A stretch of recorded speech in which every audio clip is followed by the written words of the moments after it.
예수님처럼 사고하고 행동하기. 이 말씀 시리즈로 지금 쭉 말씀 묵상해 오고 있는데 오늘 14번째 말씀입니다. 새로운 삶을 향한 통과 의례라는 제목으로 여러분들과 함께 말씀을 나누려고 합니다. 오늘 말씀에 보면 예수님께서 제자들과 함께 배에 오르셨습니다. 그리고 호수 건너편으로 가자 이렇게 말씀하셨는데요. 지난주에 저희들이 이제 가족들이 찾아온 그 가버나움의 이야기를 나눴잖아요. 그 이후에 아마 그곳에서 많은 사역을 하시고 난 다음에 예수님께서 이제 다음 목표지로 호수 건너편으로 정하셨던 것 같아요. 그래서 호수 건너편으로 갑시다 하고 이제 제자들과 함께 배에 올랐어요. 근데 여기에 이제 호수 건너편이란 말이 굉장히 중요한 말입니다. 이 지도를 보면 지금 이제 지도 위쪽에 지금 가버나움이라고 된 곳에서 아마 사역을 쭉 오랫동안 얼마 동안 하셨던 것 같아요. 그리고 난 다음에 이제 배를 타고 이쪽 그라사라는 곳으로 가시는데 이것이 이제 동쪽에 있는 지역인데 저기는 여러분 이제 성경을 여러 번 읽으셨던 분들은 여기 돼지를 치는 아주 이방인 동네, 그러니까 일반 유대인들은 가고 싶어 하지 않는 장소였어요. 말 그대로 건너편, 너희들이 원하지 않는 장소, 부정한 곳, 가고 싶지 않은 곳을 표현하는 것이 건너편이에요. 호수 건너편으로 가자. 자, 그리고 이제 배를 탔는데 이제 밤이 됐던 것 같아요. 됐는데 이제 예수님이 얼마나 피곤하셨는지 배에 오르시자마자 잠이 드셨어요.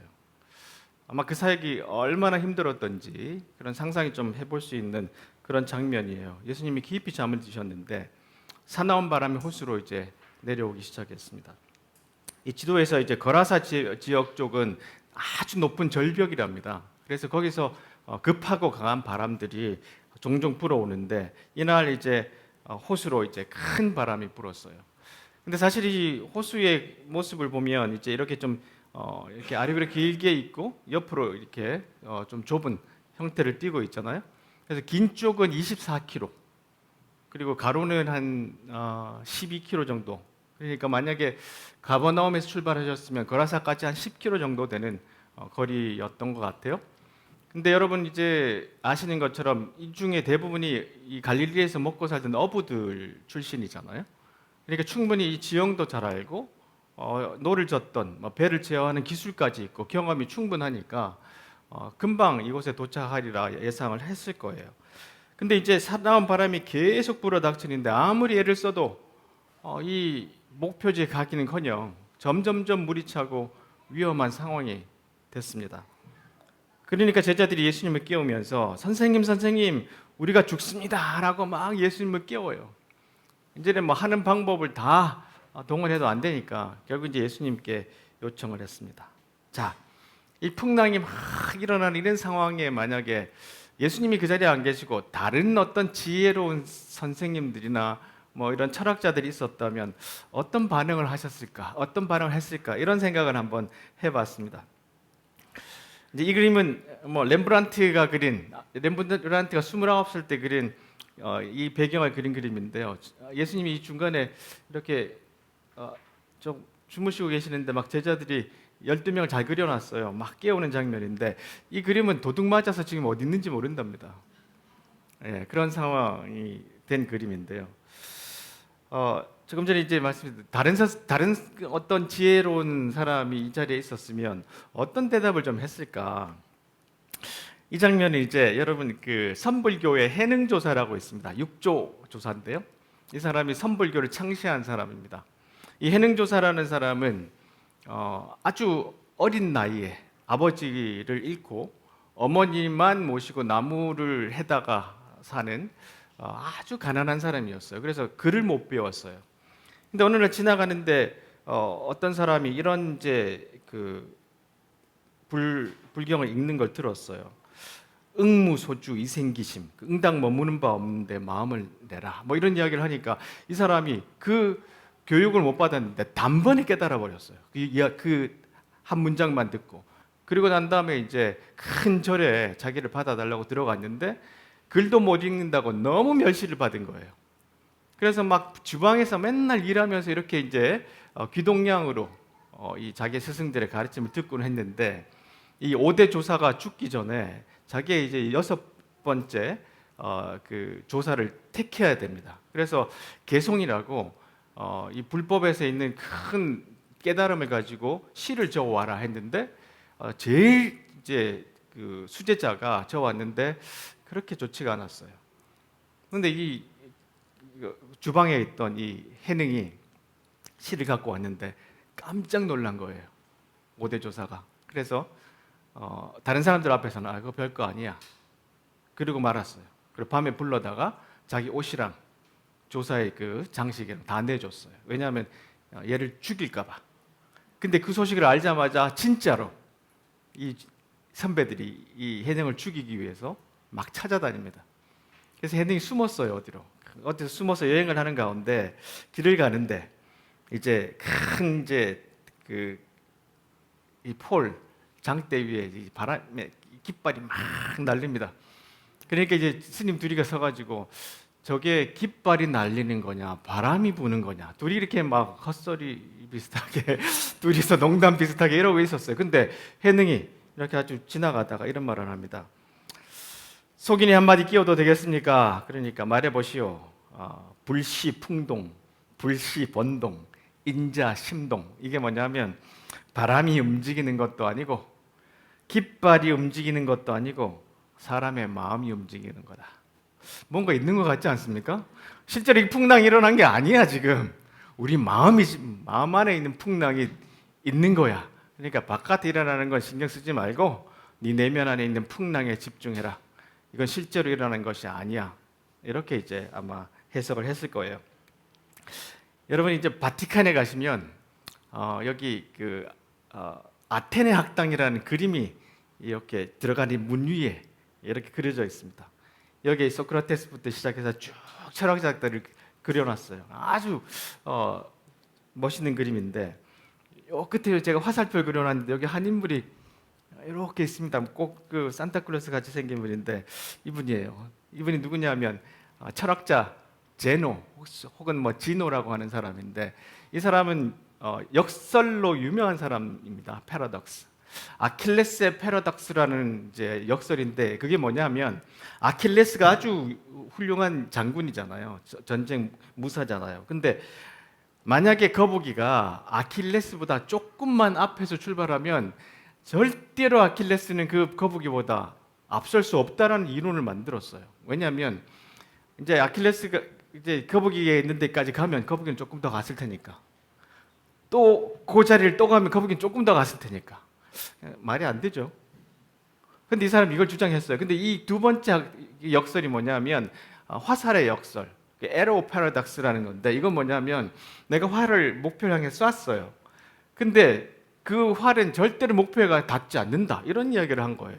그게 뭐냐면 화살이 목표로 가기 위해서는 절반을 날아가야 돼요.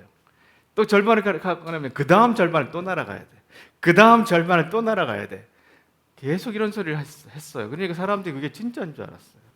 이 사람의 역설이에요. 그러니까 이 사람이 아마 이 배에 타고 있었으면 풍랑이 우리한테 안다.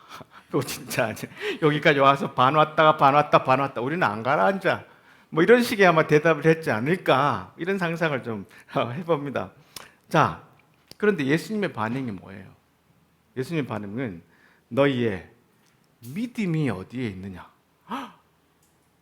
아니 깜짝 놀랄 말씀하세요. 너희 믿음이 어디에 있냐? 이 믿음이란 건 도대체 뭔데? 그러니까 우리가 보통 아니에요. 그냥 단순하게 생각하면 예수님이 하나님이시니까 배에 예수님이 타고 있는데, 하나님이 타고 있는데 너희들 왜 걱정하냐? 근데 이렇게까지 단순하게 생각해버리면 이건 너무 쉬운 결론이에요. 자, 예수님께서 너희의 믿음이 어딨냐고 할 때 이 믿음이 뭐냐? 자, 믿음의 정의는 여러 가지가 있을 수 있습니다만은 여기에서 믿음은 라틴어로 크레도라고 이제 하는데, 이게 이제 나중에 belief, 영어로 믿음 이렇게 이제 바뀌어졌어요. 이 크레도라는 말은 말 그대로 심장입니다. 심장인데 우주의 질서에 맞게 자신의 심장을 배치하다, 이런 뜻이에요. 근데 우주의 질서가 뭐냐면 하나님의 질서, 하나님이 우리에게 원하시는 삶의 방식이에요. 그러니까 믿음이란 것은 단순히 내가 교리를 믿는 것이 아니라 하나님이 이 세상을 인도하시고 우리에게 가르치는 방식에 맞게 내 삶을 재배치하고 정렬하라, 이런 뜻이에요. 왜 너희들이 믿음이 없느냐라고 말을 하셨을 때 그 믿음은 지금 예수님이 쭉 가르쳐 오시고 있는 그 삶 가운데 네 삶을 재배치하고 정렬해야 하는데 도대체 그것이 우리에게 있느냐, 이런 질문을 던지신 거예요. 신앙한다는 뜻은, 믿음을 가진다는 뜻은 하나님께서 일하시는 방식으로 우리가 재배치되는 삶을 가지는 것, 이것이 이제 믿음이에요. 구약 성경에 바로 오늘 이 사건과 아주 비슷한 사건이 하나 있습니다. 여러분 그림만 보다 아시죠? 누군가요? 요나입니다. 요나. 이 요나는 선지자였어요. 그렇죠? 근데 선지자였으니까 하나님의 말씀을 늘 듣고 명령을 듣고 따르는 사람이었잖아요.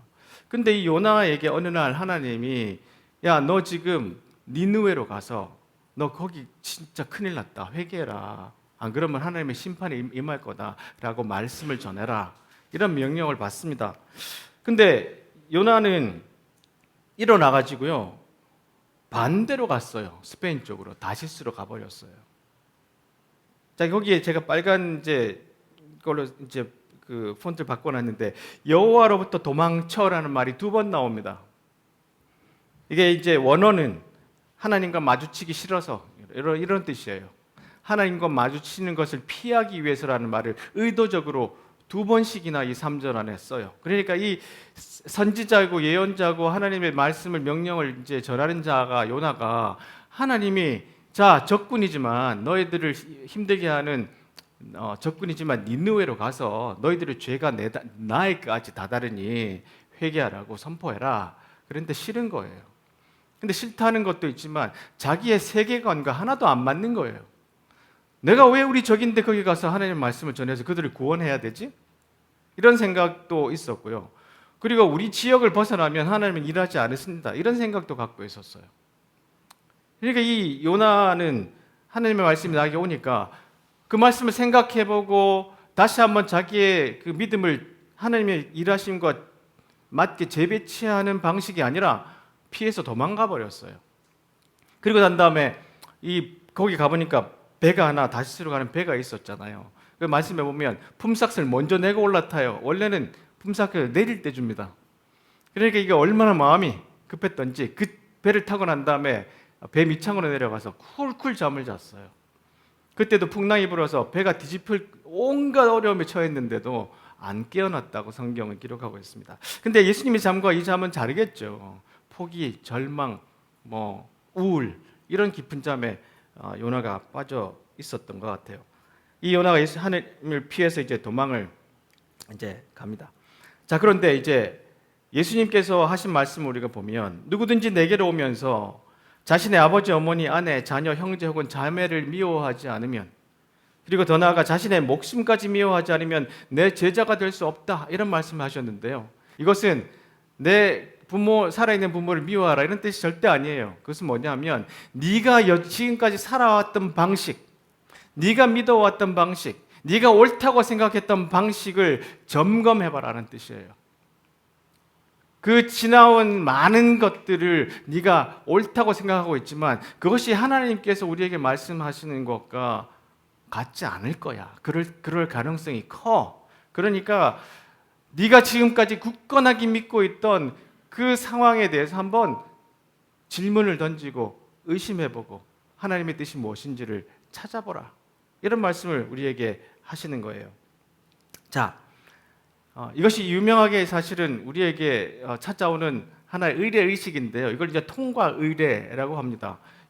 요나가 지금 하나님께서 말씀을 주시고 바다에 갔다가 풍랑 속에 갇혔다가 다시 니느웨로 가는 그 통과 의례 과정 있고, 오늘 제자들도 사실 이 통과 의례 과정이에요. 그래서 이 단순하게 호수에서 물에 지금 막 파도에 밀리는 정도가 아니라 사실은 의도적으로 예수님이 지금 이 제자들을 어떤 목적을 통과시키기 위해서 사실은 이 자리에 이들을 들고 있는 거예요. 자, 이 통과 의례가 뭐냐 하면 새로운 여정을 위해서 반드시 거쳐야 하는 건데 바로 자기 자신이라는 괴물과 대면하고 그것을 죽이는 일이다. 이 괴물은 스스로 두 발을 땅에 딛고 저 높은 곳으로 시선을 향하는 모든 일상의 순간에 그 모습을 드러낸다. 에고죠. 자기 자신이에요.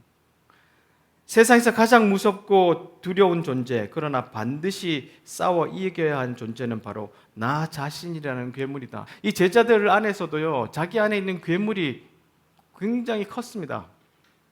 이들이 자기가 예수라는 어떤 힘 있는 사람의 좀 덕을 봐서 좋은 자리를 차지하려고 하는 그런 욕망과 그런 것들이 그 안에 소원들이 꽉 차 있었던 사람들이에요. 그리고 자기들끼리도 사실 어울리기 힘든 형제들이 있었고요. 어떤 사람은 막 폭력 집단이라고 하는 그런 젤럿이라는 집단에 속해 있기도 하고 아주 이런 사람들이 섞이기 힘든 사람들이 지금 12명이 모여 있는 거예요. 세리 출신도 있고.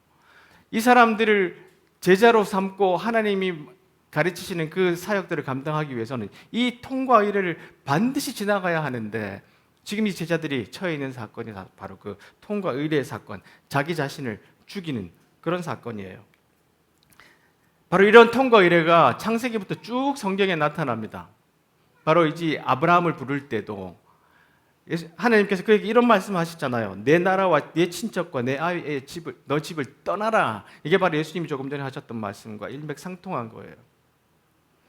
내가 너에게 보여줄 땅으로 가라. 근데 거기는 완전히 미지의 땅이잖아요. 그렇죠? 지금같이 지도가 있는 것도 아니고 TV가 있는 것도 아니고 아니면 여러 프로그램에 갔다 온 사람이 이렇게 보여주는 것도 아니고 아무 지식도 없이 그것을 떠나야 하는 그런 상황이었어요. 이때 아브라함의 나이가 75세였어요. 그렇죠? 이 상황에서 통과 의례예요. 그 사막을 지나가야 합니다. 길 잃기 안내서라는 곳에서 리베카 솔릿이라는 분이 이런 이야기를 합니다. 길을 전혀 잃지 않는 것은 사는 것이 아니고 길 잃는 방법을 모르는 것은 파국으로 이어지는 길이므로 발견하는 삶은 둘 사이 미지의 땅 어디엔가 있다. 그러니까 우리가 보통은 길을 잃지 않으려고 얼마나 애를 써요. 그렇죠? 내비게이션 찾아서 길을 잃지 않고 반드시 그 목적지로 가야 되는 것이 우리 현대인이잖아요. 근데 사실은 그런 물리적인 길을 찾고 잃어버리는 것도 있지만 우리 인생을 살 때 우리는 이 길을 잃고 싶어 하지 않습니다. 그러나 우리가 우리를 발견하고 하나님을 발견하는 그 순간은 바로 이 길을 잃은 그 상태 안에서 하나님을 제대로 발견할 수 있어요. 우리 신앙도 그렇게 자랍니다. 그래서 이 리베카 솔릿이 한 것처럼 길은 잃으면 안 돼. 이것은 사는 방법이 아니에요. 그리고 길을 잃으려면 잘 잃어야 돼요. 그래서 그 길을 잃은 사이 안에서 우리가 새로운 미지의 땅을 발견할 수 있다는 겁니다. 자, 이 미지의 땅을 뭐라고 하냐 하면 문지방 이렇게 표현합니다. 영어로 하면 이게 좀 어려운 말일 표현인데 liminality, liminal 이런 표현을 쓰는데 이게 이제 영어말 단어로는 문지방이에요. 중간 땅, 중간 과정. 여러분 혹시 이제 절에 가시다가 제일 처음에 이렇게 큰 문을 하나 지나가잖아요. 그 양쪽에 둘이 뭐가 서 있는 거 기억나세요? 그걸 뭐라 그러죠? 사천 왕들. 왜 거기 괴물들이 서 있는지 아세요? 그게 바로 이 문지방입니다. 현관. 지나갈 때 너 자신을 돌아보라는 거예요. 네 안에 있는 괴물을 돌아보라. 너는 거룩한 곳으로 들어간다. 이 눈을 부릅뜨고 괴물들이 우리를 쳐다보고 있어요. 이 과정을 이제 문지방, 중간 과정이라 그러는데 이게 이제 바로 지금 풍랑이 일어나는 상황이에요. 이 상황을 조금 더 설명을 하면 이걸 지금 가버나움이라는 자기 동네에서 떨어져 나왔잖아요.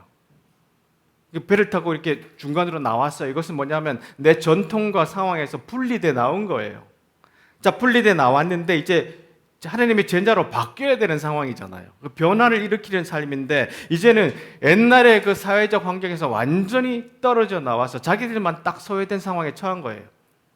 이런 분리의 과정입니다. 믿음의 과정도 그래요. 내가 믿던 어떤 살던 그런 지역에서 나와서 하나님을 만난다는 곳에 왔을 때는 이것이 완전히 새로운 곳으로 이동한 거예요. 자, 그 다음에 그런 중간 과정에 처할 때 이것을 이제 문지방이라 그러는데, 이것이 이제 변화하는 사람이 도착해서 내가 완전히 새로운 사람으로 거듭날 수 있는 중요한 창조의 공간이에요. 그래서 이 새로운 공간에서 사람들이 새롭게 되는데 이 장소가 굉장히 혼란스러워요. 지금 풍랑이 일어난 것처럼 내 사고방식도 막 바꾸고요. 내 경험으로, 업으로 평생 동안 살았는데 아무것도 작동을 안 해요. 내가 갖고 있던 기술들, 모든 것을 다 시도해봐도 아무것도 안 통해요. 예수님이 의도하신 것이 바로 이것이에요. 제자들이 그동안 갖고 있던 생각, 그동안 경험, 기술들, 그리고 선입관들을 다 혼돈시켜 놓은 거예요. 그리고 난 다음에 이 과정을 지나오면 새로운 정체성이 생깁니다. 근데 이 새로운 정체성이 생기는데 그 정체성은 뭐냐면 굉장히 평등한 정체성이 생겨요. 그러니까 제자들 중에도 네가 높냐 내가 높냐 뭐 이런 과정이 나중에도 있지만 그 시작이 여기서 시작하는데요. 이 공간에서 우정이 생겨요. 우리는 하나다. 우리는 새로운 일들을 해가는 사람이다라는 새로운 마음들이 생겨요. 이렇게 풍랑을 일으킨 이 중요한 사건이 바로 이 제자들의 사고방식과 삶의 방식과 사람들을 보는 관점을 완전히 바꾸는 새로운 공간이었어요. 그래서 그만큼 이 지금 풍랑이 일어난 이 지점, 문지방이라고 말하고 중간 과정이라고 말하는 이 지점이 신앙인들에게는 정말로 필요합니다. 누가복음에 보니까 이제 예수님 잠들시고 난 다음에 제자들이 예수님을 깨우면서 이런 표현을 쓰잖아요. 선생님, 우리가 죽습니다. 이 과정에서는 조금 전에 말씀드렸던 것처럼 나의 경험과 내 기술과 내 사고와 지혜와 선입관이 작동을 안 하는 거예요. 그러니까 내가 죽게 되었다라는 말이 나와요. 굉장히 혼란스러운 장소입니다. 근데 가장 창조적인 장소예요. 가장 주님을 잘 만날 수 있는 귀한 장소가 바로 이 폭풍이 일어나는 순간입니다. 리처드 로이라는 수사가 이런 이야기를 합니다. 자신의 깨달음을 스스로 이루려는 모든 시도와 계획은 결국 실패로 끝난다. 그러니까 내 힘으로 무엇을 시도하고 계획하면 다 실패한다. 그것을 주도하고 추진하는 것은 다름 아닌 본인의 에고, 내 스스로이기 때문이다. 당신은 보겠다고 마음먹은 것만 볼 수 있다. 볼 준비가 되어 있지 않거나 보라는 말을 듣지 않는 것은 보지 못할 것이다. 다만 실패와 몰락이 당신을 하여금 그 일이 없었으면 결코 보지 못했을 무엇을 억지로 보게 한다. 이 제자들이 그 풍랑이는 호수 속에서 실패하고 몰락하는 과정, 내가 죽겠습니다 하는 것을 경험하지 못하면 보이지 않는 것들, 이 과정을 통해서 고통과 어려움, 이혼의 경험이라든가 아니면 누가 가족의 한 사람이 사망을 한다거나 아니면 큰 암의 어려움을 통과한다거나 내 삶 가운데 어마어마한 풍랑이 일어나는 이 지점 안에서 내 경험과 내 실력과 내 모든 지혜가 작동하지 않는구나. 그럴 때 하나님이 그 순간에 새로운 것을 우리에게 보여주신다는 거예요. 그게 신앙이라는 겁니다. 다시 길읽기 안내서로 돌아가서 이분 이런 이야기를 합니다. 요즘 사람들은 어쩌다 길을 잃었을 때 제대로 주의를 기울이지 않아서, 그리고 돌아갈 길을 모른다는 사실을 깨달았을 때 어떻게 해야 할지 몰라서, 이 부분이 중요합니다. 혹은 자신이 모른다는 사실을 인정하지 않아서 길을 잃는다. 우리는 대부분 내 스스로가 뭘 모른다라고 인정하기 싫어해요. 여전히 풍랑 속에 있으면서도 나는 이 길을 안다라고 생각합니다. 그리고 난 다음에 포기할 때가 와요. 주님, 우리가 이제 죽게 되었습니다. 아무 방법도 통하지 않습니다. 생존의 열쇠는 자신이 길을 잃었다는 사실을 깨닫는 것이기 때문이다. 진짜 그 과정 가운데 생존을 할 수 있는 가장 근본적인 열쇠는 길을 잃었다고 고백하는 거예요. 예수님, 우리가 죽게 되었습니다. 근데 우리는 대부분 아직도 내가 길을 잃었다는 것을 잘 인정하지 않습니다. 리처드 로우 수사가 이런 이야기를 다시 합니다. 우리가 이런 영성 수련 과정, 제자들이 지금 통과하는 과정, 이런 제자가 되는 과정에 들어서면 현재 당신의 기술이나 재주로는 어쩔 수 없는, 그동안 축적한 지식, 또는 강한 의지력 따위로 어떻게 해볼 수 없는 사건, 인간, 죽음, 생각, 인간관계가 조만간 당신 삶 속에 간섭하여 들어올 것이다. 말 그대로 내가 이 폭풍을 원했던 게 아니잖아요. 그렇죠? 나는 그냥 예수님이 가자고 그랬으니까 이 영적 수련 과정이라는 배에 타고 저 건너까지 가면 되는데 내가 원치 않는 풍랑이 지금 내 배에 들이닥쳤어요. 내 인생에 들이닥쳤어요. 거기서 인간, 죽음, 여러 가지 사건들이 있죠. 영적으로 말하면 당신의 모든 수단과 방법이 막다른 골목에 몰린 것이고 또한 그렇게 몰려야 한다는 얘기다. 생명, 운명, 하나님, 은총, 신비가 당신을 변화시켜 당신을 하여금 자기 중심적 편견을 버리고 더 깊고 더 먼 여행을 떠날 수 있게 하는 유일한 길이 여기에 있다. 이 풍랑 안에 있다는 거예요. 사람이 현재 자기가 처해 있는 안전지대를 굳이 떠나려 하고 할 이유가 없다. 무엇 때문에 그럴 것이며 왜 그래야 한단 말인가? 솔직히 말하면 우리 가운데 누구도 그러지 않을 수 없는 지경에 이르기까지는 그러지 않는다. 내가 실제로 풍랑에 내가 왜 스스로 들어가겠어요? 그렇죠? 근데 그것은 기대하지 않았는데도 찾지도 않았는데도 불청객처럼 우리에게 닥친다. 어느 날 나에게 암이 찾아오거나 어느 날 나에게 자녀에게 문제가 생긴다거나 아니면 내 직장을 잃어버린다거나 아니면 어떤 어려움들이 풍랑이 우리 속에 오는 것 우리가 일부러 그렇게 찾지 않아도 인생에는 그렇게 찾아오는 순간들이 있다는 거예요. 여기서 만일 스스로 영적 영웅이 되기를 모색한다면 이 뜻은 뭐냐면 내가 이 풍랑을 잠재울 수 있어. 내 경험과 기술과 이것으로 내가 예수님은 주무시고 있지만 내가 이것을 해결하고 저 거라사까지 닿을 수 있어 라고 만약에 영적 영웅 행사를 한다면 옛 에고가 새 이름으로 돌아와서 우리를 지배할 것이다. 다른 모습으로 변장되었을 뿐 어떤 변화도 실제로는 없는 것이다. 그것은 저 혼자 스스로 인정해주는 가짜 자기 발전에 지나지 않는다. 그러니까 내가 교회를 오래 다녀도 만약에 내 이 에고 가지고 계속해서 문제를 해결하는 삶을 살아간다면 우리는 가짜인 거예요.